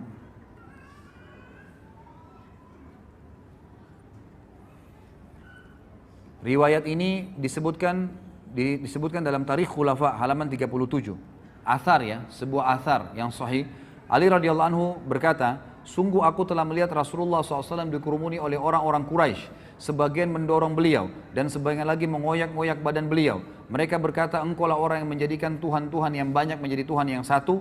Ali berkata, demi Allah, tidak seorang pun dari kami berani mendekat selain Abu Bakar. Dia mendorong sebagian dari mereka, menyingkirkan sebagian dari mereka, dan memukul sebagian lagi. Dia berkata, celakalah kalian. Apakah kamu akan atau kalian membunuh orang-orang, seseorang yang dia mengucapkan Tuhanku Allah, sebagaimana disebutkan dalam surah Ghafir ayat 28. Kemudian Ali mengangkat jubah yang dipakainya, dia menangis sampai jenggotnya basah. Maksudnya Ali menangis pada saat menceritakan kisah ini. Kemudian berkata, aku bertanya kepada kalian dengan nama Allah, apakah seseorang laki-laki beriman dari keluarga Fir'aun lebih baik daripada Abu Bakar? Mana yang lebih baik? Kan dalam Al-Quran diceritakan, ya, ada keluarganya Fir'aun yang menyembunyikan imannya. Tapi itu dianggap orang yang beriman pada saat itu. Ali mengatakan, siapa yang lebih baik menurut kalian? Yang disebutkan orang yang beriman dari keluarga Fir'aun yang menyembunyikan imannya atau Abu Bakar? Mereka terdiam. Maka Ali berkata sambil menangis, mengapa kalian tidak menjawabku? Demi Allah, satu saat saja, maksudnya kalau kita sekarang sedetik saja, dari Abu Bakar lebih baik daripada 1000 waktu-waktu atau saat dari laki-laki yang beriman dari keluarga Fir'aun. Laki-laki itu menyembunyikan imannya, sementara Abu Bakar mengumumkan imannya. Abdullah bin Umar juga berkata, pada saat Nabi SAW sedang berada di halaman Ka'bah, Uqbah bin Abi Mu'aid datang lalu mencengkram pundak Rasulullah SAW dan melilitkan kainnya di leher Rasulullah SAW. Dia mencekik beliau dengan kuat, maka datanglah Abu Bakar, dia mencengkram pundak Uqbah dan menyingkirkannya dari Rasulullah SAW sambil berkata, dan ini turun menjadi ayat. Perkataan Abu Bakar turun menjadi ayat. Surah Ghafir ayat 28, A'udzu billahi minasyaitonir rajim, ataqtuluna rajulan ay yaqula rabbi Allah wa qad ja'akum bil bayyinati min rabbikum. Apakah kalian mau membunuh seorang laki-laki yang berkata Rabbku adalah Allah, padahal sungguh dia telah datang kepadamu dengan bukti-bukti yang nyata dari Rabb kalian. Di sini juga penulis mengatakan tidak pantas bagiku membuka rahasia Rasulullah SAW. Jadi ada sebuah kasus terjadi waktu Hafsah binti Umar. Tahu Hafsah siapa, ya? Siapa Hafsah? Hah? Siapa? Istri Umar. Istri Rasulullah SAW, anaknya Umar. Ya. Hafsah binti Umar, salah satu ummahatil mu'minin, itu janda dia. Waktu suaminya meninggal, namanya Khunais ibn Huzafa As-Sahmi. Ini salah satu sahabat yang mulia dari Madinah, ya, yang meninggal dunia, wafat di Madinah pada saat itu. Dia dari Mekah tapi meninggal di Madinah. Lalu Umar berkata, mohon maaf tadi sebelumnya riwayat yang saya katakan kisah tentang Abdullah bin Umar menceritakan itu, turunnya surah Ghafir ayat 28 itu footnote-nya diriwayatkan Imam Bukhari, ya. Kemudian yang sekarang ini adalah kisah Hafsah binti Umar. Waktu meninggal suaminya, Khunais bin Huzafa As-Sahmi, maka Umar berkata, aku menemui Uthman bin Affan dan aku menawarkan kepadanya untuk menikahi Hafsah. Dan dia menjawab, aku akan fikirkan. Beberapa malam kemudian Uthman datang menemuiku dan berkata, saat ini aku belum niat untuk menikah lagi. Jadi di sini kita ambil pelajaran, ikhwah. Umar bin Khattab nanti kita bahas di masa hidupnya beliau. Beliau juga sangat faham dan beliau menjalankan bahwasanya orang soleh itu kesolehannya bisa terwariskan kepada anak turunannya. Ya, jadi bisa mewariskan kepada anak keturunannya. Dan ini dilakukan, ini difahami oleh para sahabat sehingga mereka saling menikahkan satu sama yang lain. Umar menikahkan nanti anaknya dengan Nabi SAW. Abu Bakar menikahkan anaknya dengan Nabi SAW, gitu kan? Kemudian Umar menikahi anaknya Ali. Ali dinikahkan dengan anaknya Nabi SAW, dan seperti itu. Uthman menikah dengan kedua anak perempuan Nabi SAW. Jadi memang ini menikahkan anak perempuan dengan orang saleh, ini satu hal yang luar biasa dalam agama, harus difahamin. Waktu Hafsah jadi janda, selesai masa iddahnya, Umar sudah keliling. Dan Umar bukan datang kepada anak-anak muda. Waktu itu Hafsah, kata ahli sejarah, masih muda. Umurnya masih ya mungkin 20-an tahun, 22 tahun, masih muda. Umar bin Khattab bukan cari anak-anak bujang, anak-anak muda dari sahabat. Didatangi Uthman bin Affan yang waktu itu sudah punya istri, gitu kan, dan sudah punya anak, dan memang dia sudah berumur, tapi datangi. Kenapa? Karena kesolehannya Uthman. Dan Uthman menolak waktu itu, mengatakan saya tidak punya hajat. Lalu Umar pun berkata, aku mendatangi Abu Bakar As-Siddiq. Lalu aku berkata, jika engkau berkenan, aku akan menikahkan kamu dengan Hafsah. Dan ini juga riwayat ini menjelaskan ikhwah, riwayat ini hadis sahih ya. Ini diriwayatkan, ini disebutkan di dalam Sahih Bukhari ya. Imam Bukhari dilihat di footnote nomor 41 ayat halaman 134 ya. Di sini ulama mengatakan bukan aib seorang ayah menawarkan anak perempuannya kepada orang saleh, gitu kan? Itu bukan aib. Sebagaimana bukan aib juga seorang muslimah, mukminah menawarkan dirinya kepada orang yang mukmin, tapi dengan cara-cara syar'i. Sebagaimana wanita mukmin yang menawarkan dirinya kepada Nabi sallallahu alaihi wasallam. Karena memang mengejar iman itu satu poin yang penting ya. Satu poin yang penting. Jadi itu boleh kita kejar. Jangan terbalik. Kita sekarang mengejar orang-orang malah yang rusak. Ya, mohon maaf yang tiap hari telanjang, tiap hari dipegang oleh laki-laki, itu yang dikejar oleh laki-laki kita sekarang. Dianggap karena ini cantik, ini segalanya dan seterusnya. Seakan-akan orang mukmin tidak ada yang cantik. Ini keliru. Ya kan gitu. Ini pemahaman yang keliru. Dari sini kita bisa lihat bagaimana boleh seorang mengejar iman dari orang yang lain. Maka Abu Bakar pun kata Umar terdiam. Dan aku ya lebih baik menerima perkataan jawaban dari Abu Bakar daripada Abu Bakar diam. Maka saya pun merasa tersinggung Umar waktu itu. Kenapa kok diam? Minimal seperti Uthman mengatakan saya nggak bisa misalnya gitu kan. Tapi dia diam. Lalu beberapa malam kemudian ternyata datanglah lamaran Nabi SAW kepada Hafsah. Lalu Umar pun menikahkannya. Di hari pernikahan Nabi SAW dengan Hafsah, Abu Bakar baru berkata kepada Umar begini. Apakah kamu tahu, wahai Umar, bukankah kau sudah tawarkan Hafsah kepada saya? Kata Umar, benar. Apakah kamu tahu kenapa saya diam? Kata Umar, tidak. Kata Abu Bakar apa? Yang menghalangiku untuk memberikan jawaban kepadamu atas permintaanmu itu adalah karena aku mengetahui bahwasanya Rasulullah SAW telah menyebut nama Hafsah. Tidak pantas bagiku membuka rahasia Rasulullah SAW. Seandainya Rasulullah SAW tidak berkenan, niscaya aku yang akan menerima tawaranmu. Jadi di sini jelas Abu Bakar radhiyallahu anhu bukan tidak mau menikahi Hafsah, tapi tidak mau mendahului Nabi SAW karena Nabi sempat menyebutkan namanya Hafsah pada saat meninggal. Nabi tidak bilang saya akan nikahi Hafsah, tidak. Cuma mengatakan Hafsah kesihan, meninggal suaminya. Maka Nabi SAW, maka Abu Bakar tidak mau mendahului Nabi SAW. Kalau Nabi tidak nikahi, barulah dia nikahi.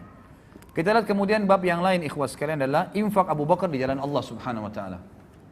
Mungkin mohon maaf kalau ikhwah tidak keberatan dan akhwat, kalau seandainya azan duhur nanti, ya, dan anda tidak buru-buru kita lanjutkan setelah sholat duhur ya, karena memang ini masih ada beberapa poin-poin. Kalau ada yang punya hajat mendesak tidak ada masalah meninggalkan tempat, tapi kalau enggak saya berharap kita tuntaskan materinya. Kita masuk ke poin yang lain adalah infak Abu Bakar di jalan Allah Subhanahu Wa Taala. Infak Abu Bakar di jalan Allah Subhanahu Wa Taala disebutkan dalam hadis ya, diriwayatkan oleh Imam Bukhari, disebutkan oleh Tabarani dalam Kitabul Al-Kabir dari Ibnu Abbas dan dihasankan oleh Syekh Albani. Kata Nabi SAW, ma ahadun a'lamu indi yadan min Abi Bakar wasani binafsihi wa mali wa ankahani ibnatah. Tidak ada seorang pun yang lebih besar jasanya kepadaku daripada Abu Bakar. Dia telah membantuku dengan jiwa dan hartanya, tambah lagi dia menikahkanku dengan putrinya. Maksudnya Aisyah radhiyallahu anha. Tentu Umar bin Khattab tadi menunggu Nabi SAW yang melamar. Tapi ini enggak, Nabi SAW yang dinikahkan oleh Abu Bakar dengan anaknya Aisyah. Kemudian dikatakan juga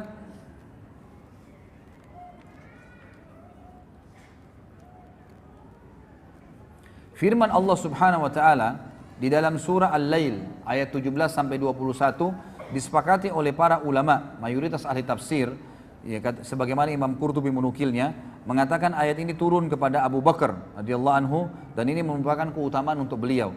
Turun firman Allah Al-Lail 17 sampai 21 bunyinya a'udzubillahi minasyaitonirrajim wa sayujannabuhal atqa alladhi yu'ti malahu yatazakka wa ma li ahadin indahu min ni'matin tujza illa ibtigha'a wajhi rabbil a'la wa la sawfa yarda.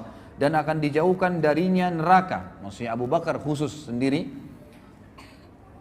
orang yang paling bertakwa di kalangan sahabat Muhammad yang menginfakkan hartanya jalan Allah untuk membersihkan dirinya dan tidak ada seorang pun memberikan suatu nikmat pahalanya yang harus dibalasnya, tapi dia memberikan semata-mata karena mencari wajah Allah yang maha tinggi dan niscaya kelak dia pasti akan mendapatkan kesenangan atas balasan tersebut. Umar bin Khattab juga mengatakan di dalam hadis riwayat Abu Daud di halaman 137 bahwasanya pada saat Nabi SAW memerintahkan sedekah, maka aku mengumpulkan hartaku dan hari ini dia berkata aku coba mendahului Abu Bakar karena selama ini Abu Bakar selalu mendahuluiku, maka aku pun membawa setengah hartaku. Pada saat aku tiba di sisi Nabi SAW, aku menemukan Abu Bakar sudah datang, gitu kan? Lalu aku mengatakan, ya Rasulullah, ini setengah hartaku, aku infakkan di jalan Allah. Kata Nabi SAW, baik yang kamu lakukan, tapi Abu Bakar telah mengalahkanmu. Maka Umar berkata, apa yang Abu Bakar keluarkan ya Rasulullah? Kata Nabi SAW, Abu Bakar membawa seluruh hartanya. Lalu Umar berkata, apa yang ditinggalkan untuk keluarganya? Ya. Kata Nabi SAW, dia telah menjawabku dan mengatakan, aku meninggalkan Allah dan Rasulnya. Ya, dari riwayat ini menjelaskan Abu Bakar itu kalau berinfak tidak pernah ya menghitung-hitung ya. Dalam arti kata apa yang sedang ada di tangan. Misal gini, antum lagi datang penawaran untuk bantuan. Ini cirinya Abu Bakar ya. Misal kita mau nyumbang sesuatu. Pada saat datang permintaan, ya, misalnya fakir miskin minta sesuatu, tolong bantu saya belum makan, saya butuh 10.000 rupiah, misalnya disebutin. Maka 10.000 itu dikasih langsung. Begitu cirinya. Jadi apa yang dia miliki dikasih semua. Pada saat itu bukan diambil semua yang dia miliki dan dia tabung pun tidak. Di rumahnya, dimanapun, tapi yang dia siapkan pada saat itu langsung dikasih semua oleh Abu Bakar, itu cirinya, gitu kan. Jadi ada kesalahpahaman kadang-kadang dengan ikhwah, seakan-akan Abu Bakar menghabiskan semua, karena disebutkan dalam beberapa riwayat yang lain yang sahih, Abu Bakar masih punya kebun-kebun, punya pendapatan-pendapatan dari penjualan, gitu kan, yang ada. Jadi bukan seluruh harta diambil, dijual pun semua kebunnya, enggak. Tapi yang ada siap pada saat itu, pada hari itu semua dikeluarkan di jalan Allah Subhanahu Wa Taala. Abu Bakar juga dinafikan oleh Nabi SAW dari beliau, ya, kesombongan, dan dipastikan beliau tidak sombong dalam hidupnya. Sebagaimana kita sudah jelas hadis ya yang sahih, dan hadis ini diriwayatkan Imam Bukhari. Abdullah bin Umar berkata radhiyallahu anhu bahwasanya Rasulullah SAW bersabda, "Man jarra thawbahu khuyala lam yandurillahu ilaihi yaumal qiyamah." Siapa yang menjulurkan pakaiannya karena sombong, niscaya Allah tidak akan melihat kepadanya pada hari kiamat. Lalu Abu Bakar berkata, "Wahai Rasulullah, kadang-kadang saya kalau lagi sholat ya, atau saya lagi jalan, maka baju saya melorot, sarung saya ya, pakaian bawah saya melorot karena kurusnya beliau radhiyallahu anhu." Maka Nabi SAW mengatakan, memastikan, innaka lasta tasna'u dzalika khuyala. Sesungguhnya engkau tidak termasuk orang yang melakukan karena kesombongan. Jadi dalil ini memang sahih riwayat Bukhari, tapi banyak orang salah faham ikhwah dan akhwat sekalian. Mereka mengatakan tidak ada, ini menandakan orang kalau isbal, celananya atau pakainya di bawah mata kaki, nggak apa-apa, yang penting tidak sombong. Ini salah pemahamannya. Dan ini sudah kita jelaskan di dosa-dosa besar. Anda bisa lihat di YouTube dosa besar saya lupa berapa, tapi yang jelas membahas tentang masalah isbal. Jadi ada hadis yang melarang, ya, mengatakan semua yang di bawah mata kaki adalah di api neraka, itu umum, sombong atau tidak. Dan juga ada hadis yang mengatakan 3 orang yang paling berat sisanya hari kiamat adalah termasuk orang yang musbil, gitu kan? Ini tidak disebutkan karena sombong. Kalau sombong, maka double dosanya. Selain masuk neraka, juga Allah akan murka kepadanya. Allah akan murka kepadanya sebagaimana dijelaskan dalam hadis Bukhari. Jadi hadis ini tidak boleh dijadikan hujah bahwasanya tidak apa-apa orang isbal, yang penting tidak sombong. Keliru, gitu kan? Ini keliru, dan ini ada panjang lebar sudah saya jelaskan, bisa dilihat di YouTube. Abu Bakar radhiyallahu anhu selalu di depan dalam mengerjakan kebajikan ikhwah. Tidak pernah menunda. Jadi pada saat ada kesempatan apapun, orang lagi minta, kadang-kadang syaitan bisikin kita itu masih kuat, itu anak pinjaman, itu begini, minimal kita nggak infak. Pokoknya siapapun yang minta kasih dulu pada saat itu, kecuali ahli maksiat kita tidak berikan bantuan. Di dalam hadis yang sahih disebutkan perilaku Abu Bakar yang sangat mulia. Diriwayatkan Imam Bukhari Kata Nabi SAW, saya langsung baca terjemahannya saja karena melihat waktu. Siapa di antara kalian yang berpuasa pada hari ini? Jadi selesai, ya. Pada saat itu sebagian ulama mengatakan sholat subuh, ya, pada saat sholat subuh. Bayangkan ya, selesai sholat subuh ini terjadi, gitu kan? Kata Nabi SAW, siapa yang berpuasa pada hari ini? Abu Bakar berkata, saya. Nabi SAW bertanya, siapa ya di antara kalian yang mengantar jenazah hari ini? Abu Bakar menjawab, saya. Jadi ternyata Abu Bakar sebelum ke masjid ada jenazah yang dimakamkan sahabat dan dia menghadirinya. Kalau Nabi SAW berkata, siapa di antara kalian yang memberi makan orang miskin hari ini? Abu Bakar menjawab, saya. Ternyata pada saat menuju ke masjid ada fakir miskin lalu diberikan makanan oleh Abu Bakar. Lalu Nabi SAW, siapa di antara kalian yang menjenguk orang sakit hari ini? Abu Bakar menjawab, saya. Ternyata ya ada sahabat juga yang lagi sakit sementara menuju ke masjid. Abu Bakar mampir sebentar lalu menuju ke masjid. Dan ini dilakukan semua sebelum sholat subuh, gitu kan? Yang luar biasa. Maka Rasulullah SAW bersabda, semua itu tidak berkumpul pada seseorang kecuali pasti dia masuk ke dalam surga. Kecuali pasti dia masuk ke dalam surga. Baik, kita tutup ikhwas sekalian sebelum duhur ini dengan peran Abu Bakar dalam masalah Isra dan Mi'raj. Ini kisah yang luar biasa. Baik ikhwas sekalian, dalam banyak riwayat, dan saya sengaja membawa ada juga Sahih Tafsir Ibnu Katsir. Buku ini juga saya sarankan ikhwan untuk dimiliki, sama penerbitnya Ibnu Katsir. Buku kita yang kita bahas ini, penerbit Ibnu Katsir ini juga, penerbit Ibnu Katsir ini Sahih Ibnu Katsir. Jadi riwayat-riwayat yang lemah, yang tidak benar mungkin sudah dikeluarkan. Jadi ini sahihnya saja. Di sini Anda bisa baca tentang tafsir surah Al-Isra ayat 1. Dan ini banyak sekali ikhwas sekalian yang tidak faham, bahkan menukil kisah yang tidak benar, seakan-akan mengatakan bahwasanya riwayat yang mengatakan ya Nabi SAW ketemu dengan Nabi Musa AS di langit itu, kemudian Nabi Musa suruh kembali lagi menghadap kepada Allah lalu diringankan dari 50 waktu sholat ke 50 ini adalah Israiliyat. Ini tidak benar. Di sini disebutkan riwayat siapa? Riwayat Imam Ahmad, riwayat Imam Muslim. Hadisnya hadis sahih semuanya, gitu kan? Termasuk waktu Nabi SAW sholat di Masjid Aqsa dan beliau menjadi imam. Dan beliau mengatakan, saya menjadi imam dan mengimami semua nabi-nabi pada saat itu. Bahkan ada riwayat Bukhari menjelaskan Nabi SAW selesai sholat dikatakan kepadanya, wahai Muhammad, inilah Malik penjaga neraka. Hadir pada saat itu. Bagaimana Allahu alam. Tapi ini kejadian Isra dan Mi'raj. Baik ikhwas sekalian, kisahnya begini. Waktu Nabi SAW pulang dari Isra dan Mi'raj, beliau mengatakan, aku sempat duduk di depan Ka'bah, diikuti dengan perasaan ya masih ya terbawa dengan kejadian yang tadi malam, kejadian yang luar biasa nih. Maka yang terjadi ikhwas sekalian, kata Nabi SAW, lewat dari hadapan saya Abu Jahal. Lalu Abu Jahal berkata, wahai Muhammad, ada apa dengan kamu? Kamu seperti orang yang bingung. Kata Nabi SAW, tadi malam datang, saya telah diperjalankan ke Palestina. Ya, saya telah diperjalankan semalam. Kata Abu Jahal, kemana? Kata Nabi SAW, ke Palestina, gitu kan? Lalu Nabi SAW ceritain, datang kepada saya Jibril membawa borak itu adalah kuda yang berwarna putih dan bersayap, dimanapun matanya mandangin sebuah tempat, kakinya sudah tiba di sana. Lalu kemudian saya tiba di Palestina, lalu kemudian saya masuk dan saya mengikat tali kekangan kuda borak tadi dan saya masuk ke dalam. Kemudian pada saat saya masuk ke dalam, gitu kan?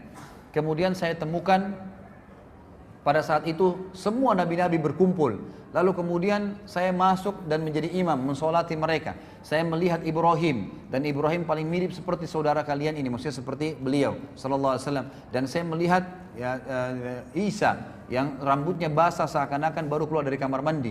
Dan saya pun melihat Musa yang berkulit kehitam-hitaman dan badannya kekar serta berbulu, ya seperti dari suku, ada satu suku Arab, saya lupa namanya, tapi disebutkan sebuah suku negara Arab, dari Jazirah Arab. Kemudian Nabi SAW menceritakan semua. Setelah itu saya dimi'rajkan ke langit. Naik langit pertama, kisahnya panjang tentunya, ketemu dengan Nabi Adam. Kemudian langit kedua Yahya dan Isa. Kemudian langit ketiga bertemu dengan Idris. Langit keempat ketemu dengan Harun. Langit kelima ketemu dengan langit keempat dengan Yusuf. Langit kelima ketemu dengan Harun. Langit keenam ketemu dengan Musa. Langit ketujuh ketemu dengan Ibrahim alaihissalam. Lalu Nabi SAW ceritakan semua sampai Sidratul Muntaha. Kemudian saya diperlihatkan begitu indahnya Sidratul Muntaha, sangat luar biasa. Kata Nabi SAW dihiasi dengan perhiasan itu seperti permata yang besarnya seperti kuping-kuping gajah. Dan kemudian Allah Subhanahu wa taala membuat Jibril berubah menjadi poster aslinya sebagai malaikat. Kemudian Allah Subhanahu wa taala ya mendatangkan ya sesuatu ke Sidratul Muntaha yang membuat semuanya menjadi terlihat indah dan tidak bisa digambarkan dengan mata. Lalu kemudian saya melihat ya cahaya yang sangat terang di mana terdengar suara Allah Subhanahu wa taala yang mengatakan, Allah Azza wa Jalla berkata kepadaku, wahai Muhammad, perintahkanlah umatmu mengerjakan 50 waktu sholat. Lalu aku pun turun. Langit ketujuh ketemu dengan Ibrahim alaihissalam. Tentu ini ada kisah panjang ya. ketemu dengan Nabi, sempat ngobrol, setiap Nabi ini ngobrol Nabi SAW, diberikan salam, didoakan, begitu terus sampai langit ketujuh gitu kan. Tapi di sini kita ringkaskan cerita waktu dia pulang, setelah mengambil perintah 5 waktu sholat. Tingkat langit ketujuh Ibrahim AS tidak bicara lagi, langit ke-6 ketemu dengan Musa. Musa bertanya, wahai Muhammad, ya, apa yang Tuhan mau perintahkan? 50 waktu sholat. Kata Musa, umatmu tidak mampu. Saya sudah praktekin pada Bani Israel. Bani Israel lebih kuat daripada umatmu tapi tidak bisa. Gitu kan? Kembalilah minta. Nabi SAW mengatakan, saya terus kembali diringankan 5 sampai tertinggal 5 waktu sholat. Dan Musa masih mengatakan berat. Lalu saya berkata, saya sudah malu dengan Tuhanku, maka saya tidak akan kembali lagi. Maka Allah SWT berfirman mengatakan, wahai Muhammad, dia 5 waktu sholat dan akan diberikan pahala 10 kali lipat. Gitu kan? Dan hadis ini hadis sahih, bisa dilihat dalam tafsir As-Surah Al-Isra, diriwayatkan oleh Imam Bukhari. Maka ikhwas sekalian, kata Nabi SAW, saya pun kemudian kembali ke Palestina, kemudian saya kembali lagi ke Mekah. Dan di tengah jalan saya melihat kafilah Quraisy yang sedang jalan dan mereka kehilangan unta. Lalu saya mengatakan, unta kalian di sana, ya di satu tempat. Lalu mereka mengikuti suaraku lalu mendapatkannya. Kemudian saya kembali ke Mekah. Ikhwas sekalian, tahu siapa yang cerita dan siapa yang diceritakan? Nabi Muhammad SAW cerita kepada siapa? Abu Jahal. Ini bukan Abu Bakar, bukan Umar, bukan sahabat yang sudah beriman. Kisah tentang Isra Mi'raj yang tadi itu ringkasnya. Mungkin masih 10 kali lipat lebih panjang dari apa yang saya sampaikan tadi. Yang panjang lebar tentang keadaan alam barzah dan seterusnya. Tapi ringkas cerita ikhwan. Abu Jahal langsung mengatakan, wahai Muhammad, kau mau ceritain gak orang Mekah kalau saya panggil mereka? Kata Nabi SAW, tentu saja. Ya, pertama kali Abu Jahal mau memanggil masyarakat Mekah mendengar dakwah Nabi SAW. Apa tujuannya? Tujuannya ternyata mengatakan, ya kata para ahli sejarah, dia ingin mempermalukan Nabi SAW. Dan dia bilang, ini cerita bohong. Dari mana ini? Ada kuda bersayap bisa terbang, Palestina perjalanan sebulan bolak-balik. Mana bisa, nggak mungkin. Lalu Abu Jahal pun mengatakan kepada orang-orang Mekah, dalam beberapa athar dikatakan naik sebuah gunung namanya Gunung Abi Kubais, tempat mengiklankan informasi di Mekah. Kemudian dia naik dan di sebelahnya ada Nabi SAW. Orang-orang Mekah kalau lihat orang naik di Gunung Abi Kubais, semuanya pada ngumpul dan semuanya tahu ada informasi penting. Dan mereka tambah kaget karena di atas Gunung Abi Kubais ada Abu Jahal, raja mereka orang-orang kafir di Mekah, dan ada Muhammad SAW. Nabi Muhammad SAW adalah orang yang terpercaya di Mekah, tokoh Quraisy, dan belum pernah dua-duanya ini bersatu sama-sama di tempat akan disampaikan informasi. Orang-orang kafir Mekah berkumpul karena Abu Jahal, para sahabat kumpul karena Nabi SAW. Apa yang terjadi ikhwan? Abu Jahal mengatakan, silakan Abu Bakar, silakan Rasulullah, silakan Muhammad sampaikan. Nabi SAW ceritain Isra Mi'raj, kejadiannya begini, semua panjang lebar sampai selesai. Apa yang terjadi ikhwan? Orang-orang kafir dari orang Mekah tambah kafir. Ini gila nih, nggak mungkin. Gimana caranya? Perjalanan Mekah Palestina sebulan ditempuh dalam satu malam pulang pergi? Nggak mungkin. Itu satu bulan itu pergi ya, pulang pergi berarti 2 bulan. Itu tidak mungkin. Bagaimana caranya bisa nggak mungkin? Ini gila, nggak mungkin. Lalu sahabat-sahabat pun yang sudah beriman, itu mereka bimbang. Tapi ini Nabi, nggak mungkin salah. Abu Jahal turun dari gunung Abi Kubais sambil ketawa mengatakan apa ikhwan? Ya. Sekarang agamanya Muhammad sudah habis. Sampai ke Darun Nadwa dia bilang kepada orang Quraisy, berita gembira wahai Quraisy. Agamanya Muhammad sudah habis. Kata mereka, kenapa? Tuh lihat Muhammad di bawah gunung Abi Kubais dikerumunin orang. Dia berbuat cerita bohong. Ceritanya begini. Abu Jahal tidak sadar dengan hikmah Allah menceritakan Isra Mi'raj. Begini. Muhammad ceritain semua. Tinggal satu orang, kata Abu Jahal. Kalau satu orang ini kalian bisa rusak keyakinannya, maka agamanya Muhammad habis. Cari Abu Bakar. Abu Bakar waktu itu lagi di kebun kurmanya di luar kota Mekah. Maka datang mereka semua. Termasuk ada beberapa sahabat Nabi yang waktu lihat Abu Jahal jalan rame-rame dan mendengar pembicaraan itu ikut. Mau dengar juga. Abu Bakar bilang apa nih? Orang lagi pada bimbang pada saat itu. Informasi yang tidak ada teknologi bisa sampai begitu luar biasanya gitu. Maka sampailah pada saat itu di depan kebun Abu Bakar. Abu Jahal bilang begini, wahai Abu Bakar keluarlah. Abu Bakar keluar lihat orang-orang pada ngumpul. Dan pertama kali orang-orang kafir Quraisy dengan tokoh-tokohnya semua berjalan dengan sahabat-sahabat. Tidak pernah terjadi. Langsung kata Abu Bakar, ada apa Abu Jahal? Abu Jahal bilang, temanmu Muhammad sudah gila. Masa dia cerita begini, cerita tentang Isra Mi'raj. Sedangkan dia ke Palestina saja perjalanan sebulan ditempuh semalam, tidak masuk di akal saya. Apalagi dia sholat bersama Nabi-Nabi, apalagi dia naik ke langit, ketemu Tuhannya, itu lebih saya nggak percaya. Apa kata Abu Bakar? Ada 2 riwayat. Riwayat yang sahih sebenarnya menyebutkan begini. Wahai Quraisy, kalau Muhammad ucapkan itu, pastikan jawaban dari saya, dia pasti benar. Nggak mungkin salah, gitu kan? Baik, sebentar kita azannya. Dia pasti benar. Lalu kemudian ya berkata dalam riwayat yang lain, ya riwayat Bukhari juga kata Abu Bakar, kalau aku, hai Quraisy, kalau Muhammad ucapkan dia pasti benar. Dan ditambah lagi dengan perkataan, dia telah mengucapkan kepada saya hal-hal yang dia katakan datang dari langit, turun dari langit. Saya sudah yakini, apalagi kalau cuma sekedar dia naik, sama saja. Turun dengan naik sama saja, apa bedanya? Kalau dia turun dari langit saya percaya, apalagi kalau naik, gitu kan? Tapi ada sebuah athar yang luar biasa, ikhwan. Apa kata Abu Bakar? Wahai Quraisy, kalau di depan mata saya ada sebuah tembok warnanya putih terang, dan Abu Bakar mengatakan, tidak wahai Muhammad, tidak wahai Abu Bakar, itu hitam. Maka saya akan bohongkan mata saya dan saya katakan, oh iya, mata saya yang salah, hitam. Apa yang terjadi, ikhwah? Abu Jahal teredam kekufurannya pada saat itu. Gak bisa buat apa-apa. Ternyata Abu Bakar yang dia ingin rusak keyakinannya sudah mengatakan, kalau depan mata saya tembok putih terang, mata saya lihat putih. Muhammad bilang, enggak Abu Bakar, itu hitam. Oh iya, saya yang salah, hitam. Gitu. Jadi matanya pun dibohongkan. Ini luar biasa keyakinannya, gitu kan? Luar biasa kejujuran dengan Nabi SAW. Lalu Abu Bakar tahu ini ada masalah. Dia berkata kepada para sahabat, di mana Rasulullah SAW? Oh, Rasulullah di bawah gunung Abi Kubais, dikerumunin orang. Abu Bakar segera datang, dari jauh teriak, ya Rasulullah, ya Rasulullah, sengaja teriak-teriak gitu. Orang-orang pada balik semua. Seperti di masjid ini kalau ada yang panggil saya dari belakang, pasti antum bilang, loh ini ada yang panggil, kita balik semua. Siapa orang itu? Jadi Abu Bakar sengaja, dan orang-orang dengar nih. Pada saat Abu Bakar sambil jalan mendekati Nabi SAW, beliau mengatakan, Abu Jahal telah cerita kepada saya. Lalu Abu Bakar menceritakan Isra Mi'raj lengkap. Jadi makin nyebar beritanya. Terus sampai depan Nabi SAW, lalu kata Abu Bakar apa? Benarkah ya Rasulullah? Kata Nabi SAW dengan jelas, benar wahai Abu Bakar. Abu Bakar mengucapkan ikhwan dan akhwat kalimat yang kata ulama dengan kalimat ini Islam sampai kepada kita. Kalau dia tidak ucapkan, kita tidak kenal Islam sekarang. Dia bilang apa? Anda pasti benar. Depannya orang semua. Nggak mungkin salah. Pasti benar. Semua kekufuran jadi redam pada saat itu. Sahabat-sahabat yang sudah reda keyakinannya jadi kuat imannya. Lalu apa yang terjadi? Abu Bakar kuatkan lagi, sempurnakan, mengatakan apa? Wahai, dia katakan, ya Rasulullah, kami tahu di Mekah ini ada orang-orang yang sudah sering lihat Palestina, lihat Masjid Aqsa, tahu pintu gerbangnya Palestina, penulisnya Masjid Aqsa, tahu jalan-jalannya. Anda kan belum pernah, kami tahu Anda belum pernah. Kami datangkan orang-orang Quraisy, yang pernah tahu ke sana, termasuk Abu Bakar sendiri pernah ke Palestina, tahu kan itu. Ya Rasulullah, ceritakan buat kami. Lalu Abu Bakar sempat berkata kepada mereka, wahai Quraisy, Muhammad akan ceritakan tentang Palestina dan Masjid Aqsa.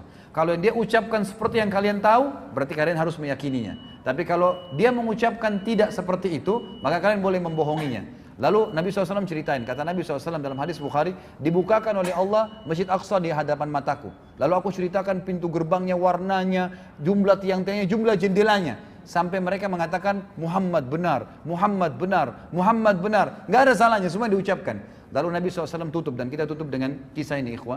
Nabi SAW mengatakan, wahai Quraisy, untuk meyakinkan lagi, kalau kalian ingin yakin tentang benar kejadian tersebut, sungguh waktu saya balik dari Mekah ke Palestina, ada kafilah kalian, ada beberapa ekor unta dan ada fulan, nama-nama orang Quraisy, dan mereka sempat kehilangan unta di tengah jalan. Saya sempat bilang unta kalian di lembah sana, mereka ke sana, mereka temukan unta tersebut, dan unta yang paling depan warna putih, di lehernya ada kain merah. 2 hari lagi sampai di Mekah.